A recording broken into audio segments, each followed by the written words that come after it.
Hey, c'est tout le monde, c'est Max Gars, j'espère que vous allez bien. Et aujourd'hui, on se retrouve pour une vidéo où je vais vous faire part de mes résolutions manga pour cette année 2020. Donc ça va tout ce qui va justement concerner ma manga tech ainsi que ma chaîne. Donc ne tardons pas plus longtemps et nous verrons bien si durant cette année, je vais tenir mes engagements.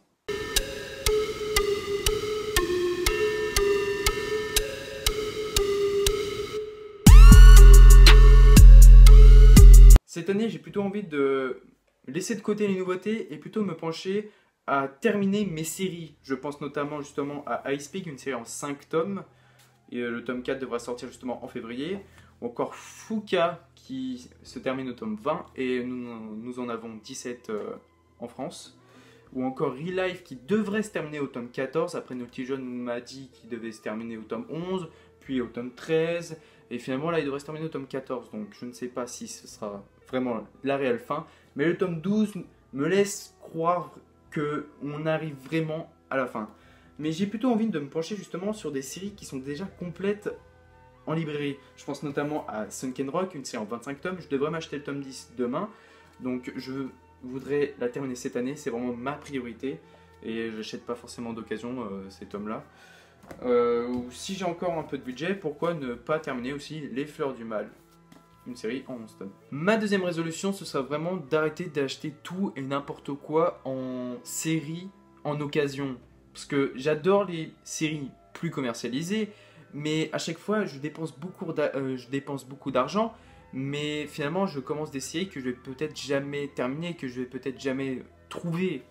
Donc je n'ai pas pris tous les mangas qui ne sont plus commercialisés que je possède, mais par exemple maintenant il y a Autumn Where You Live qui n'est plus commercialisé depuis novembre, ils ont dit depuis le 1er décembre. Il n'est plus commercialisé, c'est quand même une série en 27 tomes et j'arrive pas à trouver la suite, ça m'énerve. Et pourtant c'est pas forcément le plus compliqué. Midori Day c'est aussi simple à trouver, mais je trouve que les tomes 1 et 2 à chaque fois ça a le don de m'énerver. C'est une série en 8 tomes.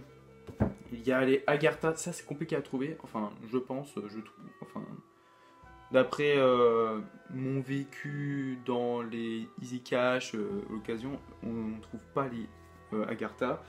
Il y en a 7 en France, ou 9. Non, il y en a 9 en France. Le tome 7, je l'ai trouvé, mais je ne l'ai pas pris. C'est une série abandonnée.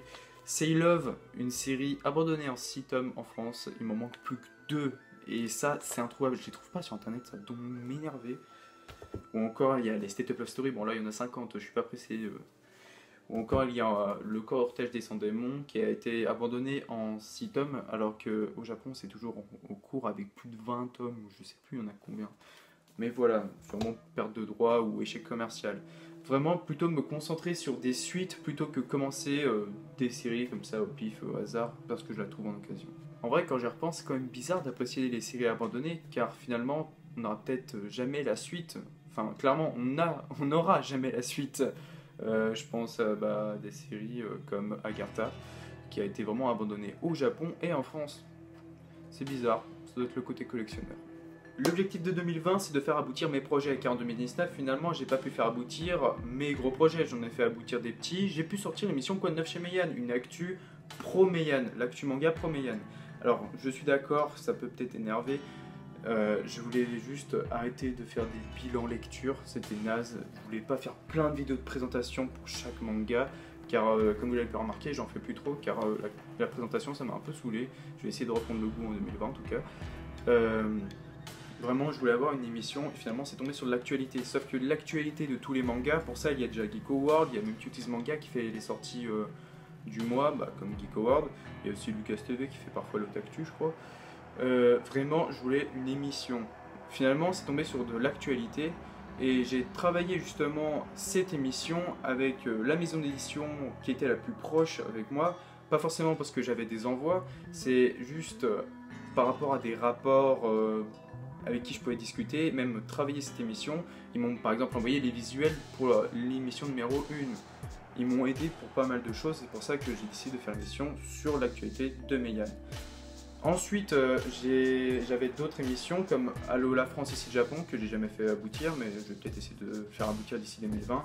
Il y a une autre émission que je pourrais faire sortir, même que je pense sortir, c'est les mangas disparus où je vais justement traiter le sujet des mangas plus commercialisés, donc vous en présenter, ça pourrait peut-être intéresser certains. ceux qui sont un peu collectionneurs, ceux qui sont un peu antiquaires, qui sait, donc voilà. Pour finir avec cette année 2020, je voudrais faire plus de vidéos partagées avec mes potes, mes collègues youtubeurs manga. Cette année, l'année 2019 m'a énormément apporté. Déjà, j'ai vu justement mes collègues à la Japan Expo, qui a été franchement une forte expérience. J'ai énormément appris car ils m'ont toujours donné des conseils. J'ai aussi énormément appris sur YouTube grâce à vous et j'espère que pour cette année 2020, je vais encore grandir. Donc là, on part pour bientôt ma 3e année sur YouTube car en octobre, ça fera 3 ans. Donc j'espère que nous irons encore plus loin. Donc c'était Maxia, Malamala. Bye.